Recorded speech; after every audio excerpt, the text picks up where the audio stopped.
pay. Perfect. And come back and test her and walk 3 or 4 steps to see. Okay, so she's a little confused right now just because I'm a lefty. So if she, it's whatever feels comfortable. Okay. If it's your right side, then that's what you're gonna do.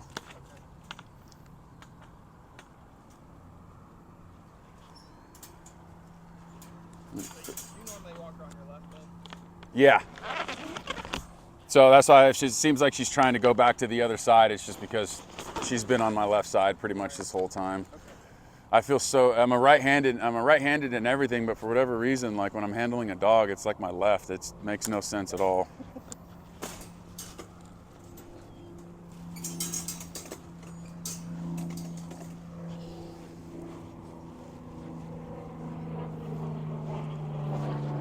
So let me see something real quick. So it looks like the collar has sort of like slipped around. Oh, okay. So we'll just move that over a little bit so that the leash isn't sort of getting in the way of, you know what I'm saying? So say heel, start walking.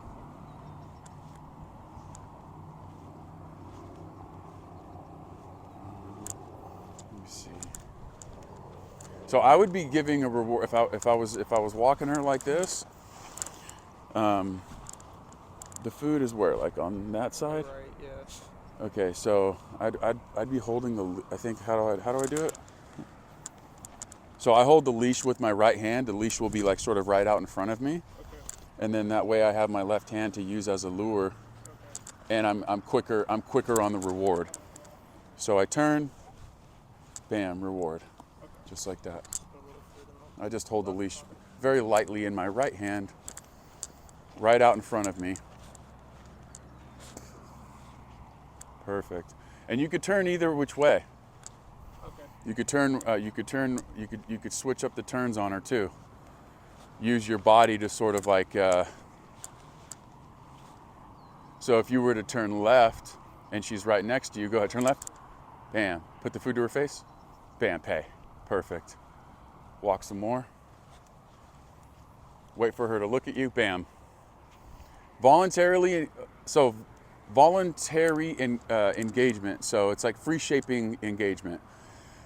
You don't necessarily have to always make a noise or say her name to get her eyes. You could actually wait for that to do it on her own, and if she does, reward.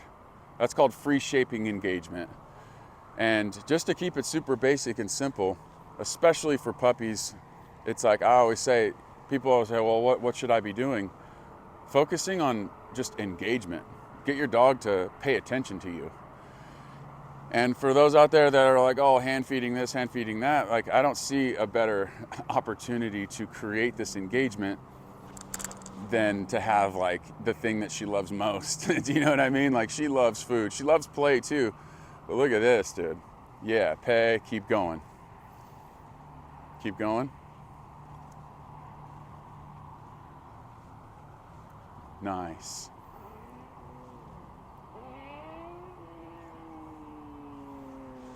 Nice and relaxed, perfect. Bam. Yep.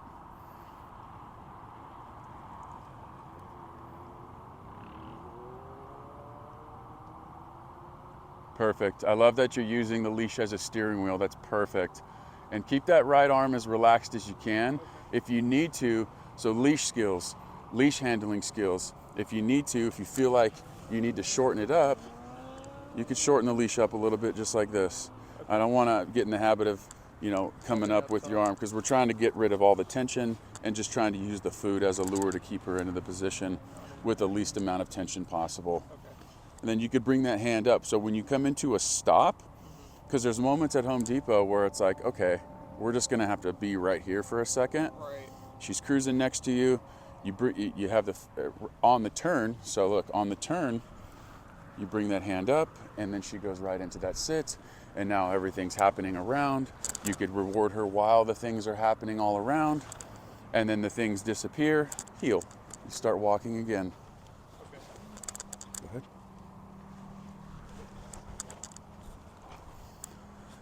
One thing I'll refer back to is just, I know that if I really need to get her engagement, if she's really struggling to give that engagement, sometimes I'll just put the food on her nose in the palm of my hand and I'll put it on her nose, and it's like, at that point, nothing else really matters. She's like, oh, food, and then you kind of like, you just get it back immediately. It's good stuff. Perfect.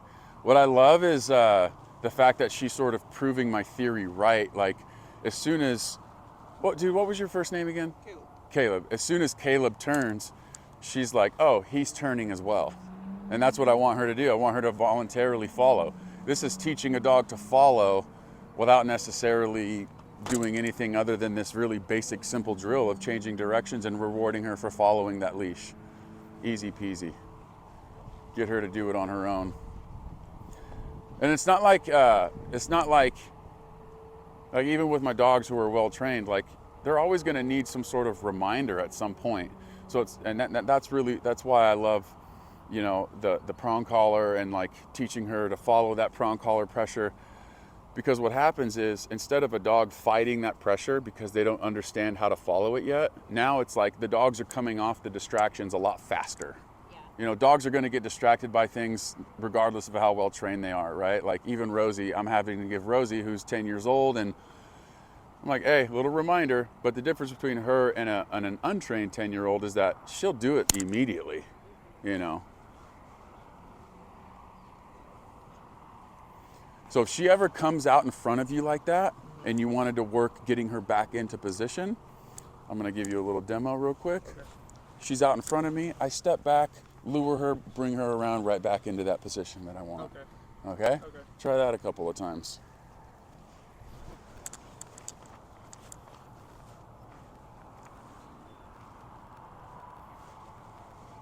So you can even from that position, stay right there. You can put the food to her face, bring it out in front to get her to come this way, and then bring it around, right in front of you, bring the hand up, pay. Grab another piece of food. I want you to take a step back with your left foot, food to nose, bring it back, lure her, all the way back, bring it around, into heel, hand up, bam. So that's getting her back into the position that you prefer. So you have a lot of power with the lure. She's super food motivated. So that idea is very, very important, because you take that idea into much more distracting environments. Right. Does that make sense? Yeah. Perfect. And then you could pay her for just doing a good job right now. You know, like so this will be free shaping your down and holding it. Right. Give her a piece of food. Now I want you to drop the leash and try to slowly walk away. And then say break. Break. Perfect. Magnificent. How do you feel about all this? Comfortable. Are you getting there? Yeah. Well, it's surprising for me to hear you say you're kind of just like your third time working with her, you know, in this way. And I think it's easy, like, I mean, at home, obviously what we were doing wasn't working, but seeing how food motivated she is, it's 10 times easier to get her to be calm, to kind of control the situation with just food. Yeah. And so here's the thing, the people watching at home are like, probably some of them are like, well, what happens when you don't have food? Right now, I'm always going with food, because we're in the developmental stages. Yeah. I don't take food for my one, and I do, because I still like to pay my dogs. But do I have to bring food for my dogs to comply? No. It's already built in. Yeah, it's in there. Yeah. Like, it's in there. So at a certain point, you could wean off the food, and now you just have more of an expectation of them. And what I say, it's a fair expectation. It's an unfair expectation to think that your dog is going to just comply without have gone through like the steps. Yeah. So now it's like, your expectations are fair. Dude, we've done this. Now it's like, hey, you're doing it because you know now. Yeah. It's not like you've not been through this and you're being unfair with your expectations. Hello. Just grab the leash if you need to, Mama. But she did really good right there. Good job. Way to just not be a normal puppy. How has she been around the other dogs? I don't know if you've been seeing, but dude, she's around all the dogs, and she's a normal, excitable puppy. She really loves, and I'm glad you asked that. That's something I was gonna also add today, is all of her experiences with the dogs that I've allowed her to interact with have been very positive. Okay. She has had 0 negative experiences with them. As a matter of fact, she hasn't really so much as even gotten like a stern correction from another. That's good. But I will say this, those corrections, just be prepared to grab the leash if you need to, or step on it. But she did great right there. Yeah. If, like, for example, like my dog Rosie gives very healthy corrections to puppies if they start to annoy her too much, and that's just so much as like, you know, like, get off me. Yeah. And I have seen that, and what I do is I take note of the puppy. What did she do? She got the point. She was like, oh, okay. And like, for me, when I look at that, and then we talk about this correction collar, that's what that correction collar is simulating. The correction collar is simulating like when a dog actually corrects another dog. Right. So people are crying about this, but there are way more harsh corrections in nature than there are like, do you know what I'm saying? Yeah. So that's where I can advocate for this tool in that way, because I look at how dogs actually interact, and this is, and all we're trying to do is simulate it. Like, don't do that. Yeah. You know what I mean? Like, don't do that. And then the dog's like, oh, you don't want me to do that, and they stop. Right. Like, Yeah. how could you not want that? Exactly. You know what I mean? Yeah.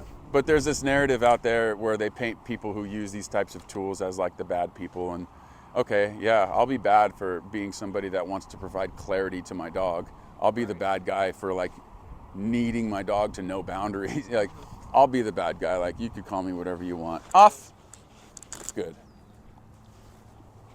So if that's at Even something simple like that, like at the chairs at home, she was a pain. so Like, it was very difficult. so I'm glad that happened, because what I'm trying to do is remember, it's just a single syllable, like off. Right. Like, get down too many, and also down is also go into a down position. So that doesn't necessarily mean the same exact thing. Right, exactly. So I'll just say off, she gets off, I'll pay her. Okay. Because this is where you'll get paid. You're not getting paid up there. As a matter of fact, I'll put a little bit of pressure on you when you do that. Yeah, so if anything, like, I would also maybe consider grabbing a leash and being like, off. Okay. Like, that's not something for you to get up on. Right. Okay. So I brought this kennel up here also just to kind of show you a little bit of like kennel. Just make it really cool to go inside of it. Okay. I'll throw some pieces of food in there. She'll have a good old time in there. It's probably a little too well. Yeah, she'll be okay. She'll like outgrow it in the next week, but see how she just voluntarily went in this time. So super easy concept, yeah.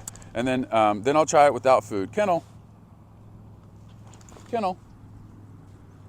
Yes, good job, bud. Pay her for going in. Break her out of it. Just patterns. Yeah. Kennel.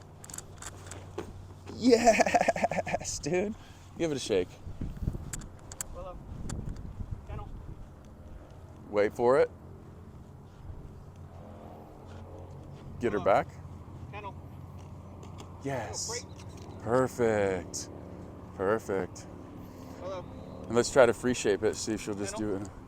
Oh, okay. It's Just okay. have her kind of do it on her own. So like lure her like this and walk up to it. Put your hand inside of the crate. Throw a piece of food in it. Good. And then break. Good. Try it just a couple more times.